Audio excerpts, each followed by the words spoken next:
So quite recently, I watched the most recent Diddy documentary. This was made by 50 Cent, and we already know the kind of history those two have. Apparently, he asked Diddy if he wanted to go shopping. Imagine another man asking another man if you want to go shopping. Let me take you shopping. It's not like, let's go buy something together or anything like that. It's a, nah, I'm gonna take you shopping. I'm gonna pay for your shit, and then we're gonna go shopping together. That's the most roundabout way of saying, let me take care of you as you're my girl, you know what I mean? That was the nuance 50 probably got, no? 50 remembered that, and he's like, yeah, let me decide to gather up dirt on this man for 20 years. And then after, he's just like, it's done. This is the documentary. You gonna watch it? Yeah, you are, because the baby oil man right there, you know what I mean? So yeah, after that documentary was officially released, Diddy didn't like it. He saw it. And 50 Cent made sure he saw it because his interview was done strictly through ABC. That's pretty much the only place where you can access things from within the cells. So, you know, Diddy still being a lot more richer than I am and the average person, then proceeds to send this man 50 Cent some flowers. 50 Cent posted those flowers on Instagram, but when you look at the arrangement of said flowers, the deeper meaning behind it is, yeah, it's the one that you put when you want someone gone, essentially. Yeah, I mean, props to 50 Cent because, yeah, getting death threats and then facing it, you know, it's 50 Cent activities, but it's still wild to think about, you know. Not a lot of people can do it. And I mean, I don't mean that lightly or anything. Not a lot of people can do it. Anyways, with that background in mind, the documentary itself, I think it's divided up into 4 parts. It's been like a few days after I watched it, but yeah, goes into Diddy's childhood, his rise, and then the cracks that begin to show along the way as well as his inevitable downfall. We all know. Gives us a little insight into courtrooms,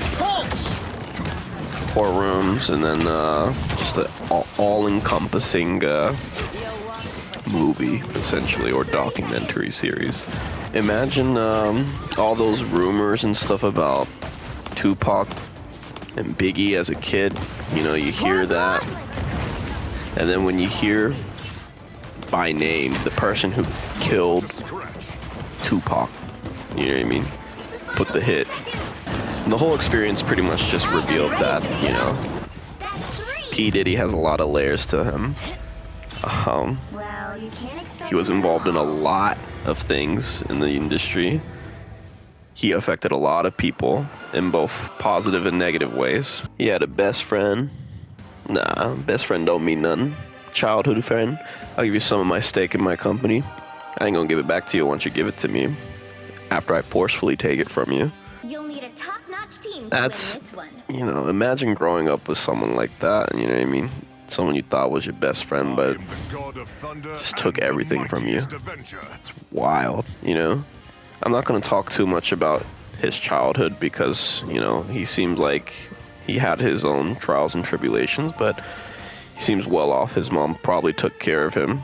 I mean, driving around in Cadillac somewhere in New York, you know, getting to know all these people. Not a lot of people can do that, you know what I mean? So I'm assuming he had the ample opportunity to eventually make his initial connections to the mogul that he ended up becoming before his downfall. But this is just a classic story of absolute power corrupts absolutely, you know? It's unfortunate to all the people that it affected. People who are still affected. That's the main thing that needs to be taken away from this whole entire saga, you know. And then once he decided to make it big, being the image directors of very famous artists, he made Bad Boy.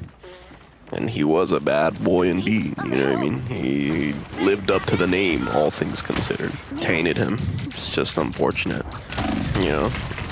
My condolences to all the people who it affected. It's inexcusable, even if they are rumors. When there's smoke, there's flames. and it gotta come from some original source. To what degree is still to be decided, but we do know that people are still affected. In any case, quite a good documentary. I'd recommend it, you know, to kind of see where the baby oil talks came from. Kind of very tragic relationship that he had with Cassie Ventura. Of course, people would say it's could be a little bit one-sided, but you got to remember, in any type of storytelling, there's two sides of a story. And in this case, yeah, the point is trying to go over the story of Diddy and how he eventually got corrupted and, you know, got arrested. But what kind of pissed me off when I was watching the film was the people in the jury, you know what I mean? There's no way that the other person who was acting all nonchalant about, yeah, I don't listen to Diddy or whatever like that, I only heard of some of the songs. There's no way, by how she was like talking about him, that she's you know, not biased, you know what I mean? It's hard to say that. But then again, it's quite a famous celebrity, all things considered, so it's completely understandable how some people get awestruck. I just hope that that didn't affect the verdict in any way. And yeah, the other guy, I remember he was like, yeah, I mean, he got beaten, but that's love. I'm like, what kind of conservative man do you have to be to like think, you know, just like getting any type of beating, it's just like a normal Tuesday afternoon, you know what I mean? It's kind of wild if you think about it, but yeah, Diddy's lawyers, best in the business, have to be. I think that was the same lawyer, one of them, who got Young Thug out. Not too sure. Don't take my word for it. But yeah, he got arrested. You can kind of see the cracks as he grew up as a child, his situation, and then the ultimate power trip that he did get. Let's just hope the cycle don't continue. You know what I mean? We gotta break it some way, and I hope it's done. And lessons will be learned. Very optimistic, you know what I mean? But you gotta be in this world. You know, too much pessimism will eventually take you down some dark places. But yeah, just my random thoughts on the Diddy situation. Thoughts are all over the place. No order, but the more you know. Alright, that's it. See ya.